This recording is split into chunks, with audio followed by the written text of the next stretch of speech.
Update. Am I the a-hole for sending my daughter to live with her grandmother and giving her clothes to her sister? Original story.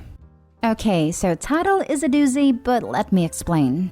I, 34 female, am a single mother with 2 children, 14 female and 11 female. Up until recently, they've had a typical sibling relationship, bickering, but they ultimately love each other. This all changed on Thursday. I was taking 11 out for a birthday shop and had left 14 home alone. We were only gone for 2 hours. When we got back, everything was fine. 14 was doing her homework and she had done the chores I had asked her to. 11 ran up to her room to try on new clothes when I hear screaming. 14 had completely trashed her, 11's, room. Her clothes were cut up. Her makeup had been destroyed and smeared on the walls and desk. Her books had been ripped up and schoolwork missing. We found it in a bin bag outside and it was luckily unharmed along with her favorite stuffed animal. 11 was, understandably, in hysterics and 14 seemed to show remorse, but I was so overwhelmed that I called my mom and told her she needs to come pick 14 up. Whilst we were waiting, 11 was sifting through her stuff and I was in 14's room going through her clothes. She asked what I was doing, and I told her that since she destroyed 11's clothes, she needs some to wear whilst I get her some more. And I'm giving her 14's clothes for the time being. 14 still had enough clothes to wear though. She got super upset and went outside to wait for her grandma. It's Saturday and I was talking to my sister and friends about it. My sister called me an a-hole for shipping 14 off without trying to understand her motives and for giving her clothes to 11. She accused me favoring 11. My friends also said it was weird that I gave 14's clothes to 11 and that it was an odd punishment. Am I the a-hole? Info. I don't favor one daughter over the other. I grew up as the obvious second choice out of myself, and my sister and I strive to make them both feel loved. Literally last weekend, 11 went to stay with her uncle and cousin, so 14 and I could have a spa weekend together. So it's not like I neglected either of them. We're also very open about mental health in general, and this is one of the only times I've acted on anger/impulse in front of my kids. 14 doesn't have any diagnosed illnesses. It was a priority to get them both checked because I have mental illnesses. But 14 got checked in September 2020 and nothing came up. I'm going to get 14 a therapist, but it's hard due to recent events. Now for the top comments before reading the update. So, just suddenly, out of the blue, for no apparent reason, your daughter violently destroyed her sister's room and property? There's some missing info here. I hardly agree. 14 has some, obviously, pent-up issues toward 11. That is a massively destructive outburst, malicious and targeted. There's clearly some pent-up rage, but not necessarily because of 11. It's entirely possible that 14-year-old is being victimized by someone that is taking it out on a safe target. Not the a-hole. It was a good decision to remove one child from a clearly overwhelming situation, but now begins the work. You need to find out why this happened. There must be a reason somewhere. Don't make the mistake of just being angry with 14. There needs to be consequences, sure, but also some serious source finding. This had a reason. Not the a-hole. Separating the 2 girls was absolutely necessary, and it was a good idea for you to get some time and space so that you could cool down by sending the offending child to a neutral location with a supportive family member. The heat of the moment is not a good time for conversation. Since 14 destroyed 11's clothing, it is only just that some of 14's clothes to be given to her. It's not punishment, it's reparations. Why should you be forced to go out and spend money replacing clothing that 14 destroyed? I think your focus in getting everyone to a good mental place is absolutely spot on. Don't listen to people who think you were too hard on your older daughter because your response was logical and measured and thoughtful. You say you acted out of anger, but you were not nasty or punitive. You did exactly what I would have done, and did once. It is not productive to force people to live inside a pressure cooker. Edit. People are assuming I'm not talking to 14. I am. I also asked why she did what she did before her gran arrived, and she said she didn't know. Earlier today, she told me she wanted to smash things up. People also have an issue with the length that I've sent her away. I want to make sure 11 is okay mentally too. She had literally all of her belongings ruined, and I don't want to put her in a position where she has to live with someone who did that to her. I am planning on switching the girls. 11 goes to grandma and 14 comes to me. But again, I want to make sure everyone is okay mentally. Someone mentioned a TikTok trend where people trash other people's belongings. I know both 14 and 11 watch TikToks, so I might scroll through the videos to look for evidence. And now for the update. So 11 and I went to my mom's house for Easter and I saw 14. We had been talking on FaceTime and on call. She was happy to see me, and I told her we needed to have a long talk about what had happened. I said what she did was very out of character, and that I want to get to the bottom of it. I asked if 11 had done anything to provoke her and if she was jealous. She didn't believe 11 deserved a birthday out because 11 had neglected her chores the previous day. She didn't do the dishes after dinner like she's meant to. Whilst that was something to grasp onto, it didn't totally make sense, as I've never said you can't do X because of Y, unless they did something terrible or there was something we had to do like other commitments. I tried to press further into why 14 felt that way, but she didn't say. I also have never done this to 14. I asked if she had negative feelings. She said sort of.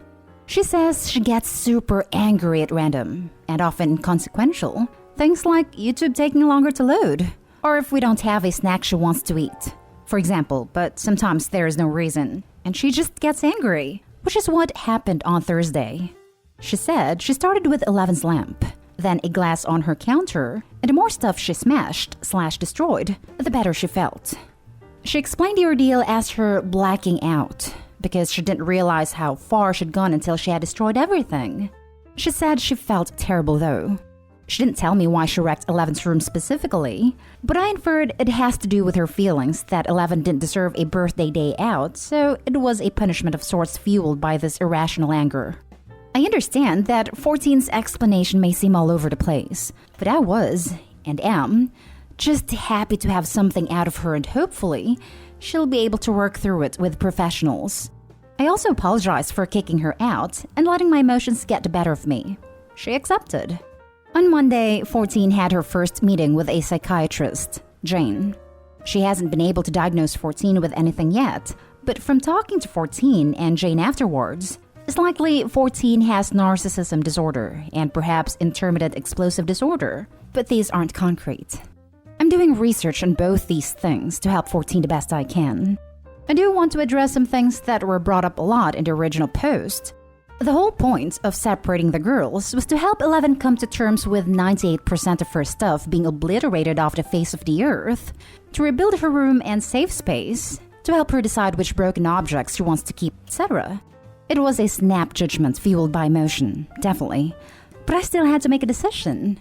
14 is very close to her grandmother, and if 14 is anything like me at that age, she'd spill to her grandmother. Sending 14 to her grandmother's house was not, and should never, be punishment. In that moment, I was so angry and out of my head that any attempt to have a civil sit-down chat with 14 would have inevitably turned into a screaming match, which is not what anyone needed/needs. Now comes the hard bit. 11 is traumatized. She said she'd come with me to see grandma, but she didn't want to see 14. She told me she's afraid of 14, which I feel is warranted, but I haven't voiced that. She stayed in the car during the visit. 11 has almost reverted back to a young child. She started coming into my bed at night due to nightmares, and she also seems very detached from her former self. She's now quite cold, whereas she was very bubbly before. We've been very open about the whole situation, and 11 just says it's hard because she's lost things from friends and family members that were very valuable, as well as trivial things, like her favorite pair of socks or pen. I've done my best to try to substitute things. 11 has become very clingy to me, and my plan of switching living situations, 14 comes to me and 11 goes to grandma, won't be happening anytime soon. 11 gets visibly panicked when I mention it. I'm going to get 11 a therapist, and after speaking to Jane, we all, Jane, grandma, 14, and I, agreed that 14 should stay with grandma until 11 is okay mentally. I'm still going to visit 14 regularly, and we plan to talk every night. I've also told 14 that she is going to have to pay for everything we buy for 11, and that's starting from next week. She'll have to re-earn her belongings through good behavior, chores, etc. Grandma is on board with us and is going to help me with it. Her electronic access is limited to schoolwork, and she can earn back minutes of electronic fun time, just like her belongings. So overall, things are getting slowly better, but it's going to be a long ride. Thank you to everyone who was actually helpful. It meant a lot. Next story is titled, Am I the a-hole for sending my daughter away? I, 52 female, am a single mom with 5 kids. 3 of them are adults and 2, 14 female and 13 male, are minors who live with me. Their father is currently incarcerated. 14 female has been diagnosed with major depressive disorder and severe anxiety and has been struggling with it for the past 2 years. I've tried to be there to support her, but I work a lot to make ends meet.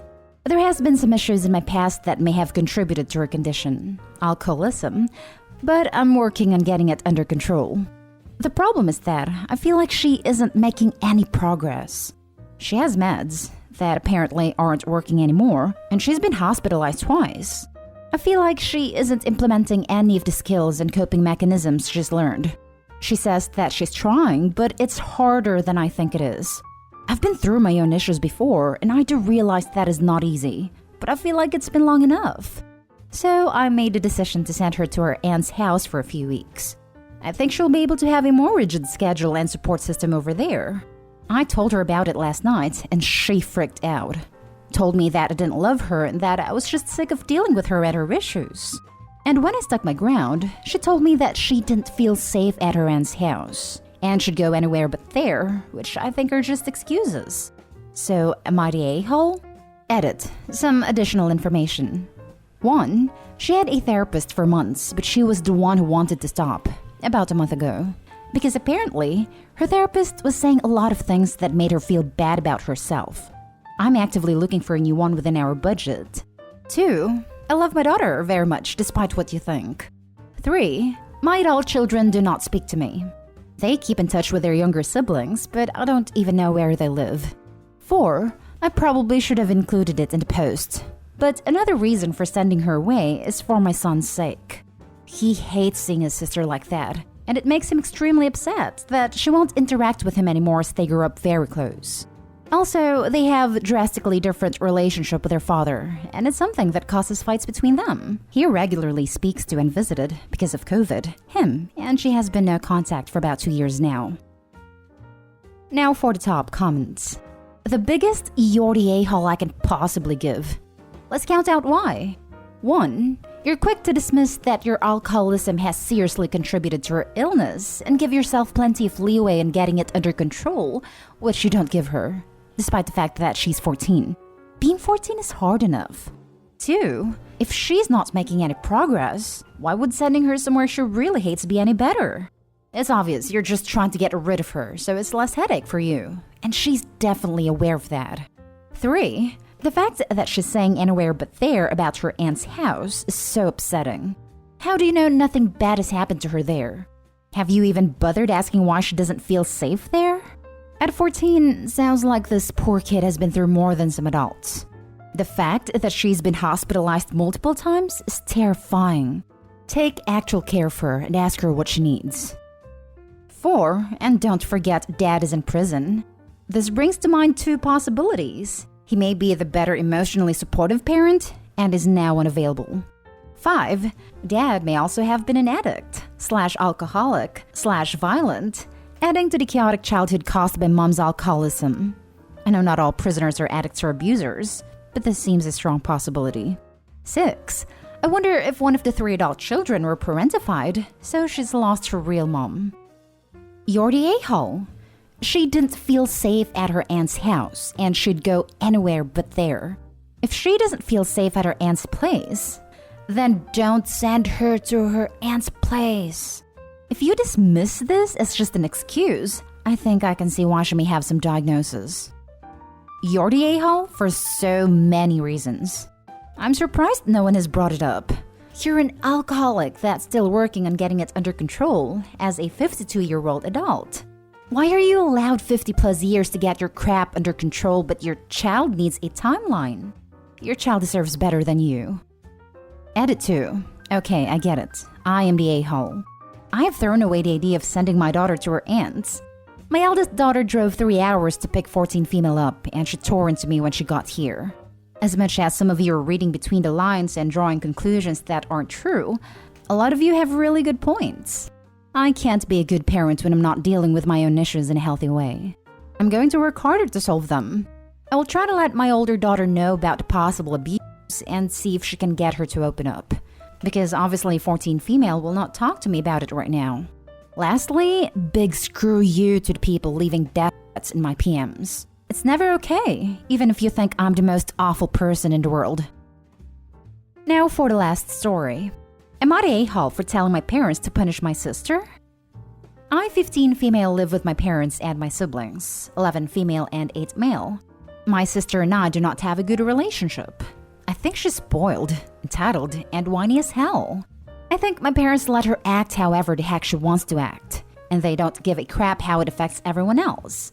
It's like she's still 2 years old, allowed into everyone's things, to interrupt when people are talking, is allowed to dictate stuff even when it's meant to be someone else's turn. Like my brother's birthday. He wanted burgers and she wanted pizza, so pizza it was. Even though her favorite place he doesn't like and it was his birthday, or when it was mine and I wanted tacos and she wanted pizza. Another time I was babysitting and my brother and I wanted McDonald's and she wanted pizza again, and she threw an epic tantrum because she couldn't get her way, and then our parents told me I was wrong. Even for family time, she will throw a tantrum if she doesn't like the movie chosen and then she gets to choose. They've even changed my brother's last 2 birthday parties to do what she likes instead of what he likes. And he was heartbroken the last time because he really wanted to do karting. I hate it. She's not a baby. She's just spoiled, and I do not like spending time with her. I only spend time with her when it's family time, and even then, it's such a PITA. I have a diary where I vent about her, so I won't end up saying that stuff to her face. I keep it under my mattress. Yesterday, I was dropping off stuff at my grandparents' house, and when I got home, she had turned my room upside down and she found my diary. She was hurt by the stuff she read, and mad about it too, and she threw another tantrum. But I was more pissed. My parents were mad at me when she snooped and tossed my stuff around. They said my punishment should be having to clean it up, which I found really unfair, and I told them it was her that should be punished. I told them nobody will want to deal with her eventually if she keeps acting like that, and she deserved to be punished for doing what she did. My parents were then even more mad that I was telling them what to do and how to parent. They said I should apologize for that. I don't think it's wrong when they're the ones encouraging bad behavior. I also think it's unfair when they let her get away with crap. Not a-hole. You need to start throwing a tantrum back and get your brother involved as well. 2 can yell louder than 1. A resounding chorus of "that's not fair," "she's a brat," etc. may start resonating with your parents. If they want an easy life and giving into her is it, then play her at her own game. Birthday party-wise, definitely start outright refusing. No, it is my/brother's birthday. If she doesn't like it, she's not invited. And definitely start telling your sister this stuff directly. I don't want you at my birthday. You're trying to change it to what you want. So you aren't welcome. Keep it up, ignore the tears, etc. Refuse to apologize and speak calmly to parents about their favoritism and how they're ruining your birthdays to the point you won't want anything to do with your sister when you're old enough to have a choice. This stuff will sink in, but be clear and direct. Speak with authority. Not a-hole. This is clear favoritism. She's going to have a hard time when she gets older and people stop tolerating her shenanigans. Your parents are mad at you because you're right. If they weren't so bad at parenting, you wouldn't need to tell them how to parent. She will probably manipulate other people. Not a-hole. She's their golden child. They don't want to acknowledge it, but it's true. So many stories on Reddit about the golden child and how parents indulge them to the detriment of their relationships with their other kids, such as in the case of you and your brother. These actions they're doing right now will be the roots of your low/no contact with them and your sister in the future. Not a-hole. Your parents are enabling her behavior, and they're either willfully ignorant about it or know exactly what they're doing and have picked her out as the golden child. Can you go to your grandparents about how your parents and sister are acting? They've tried before. My parents don't care. It annoys the crap out of them too.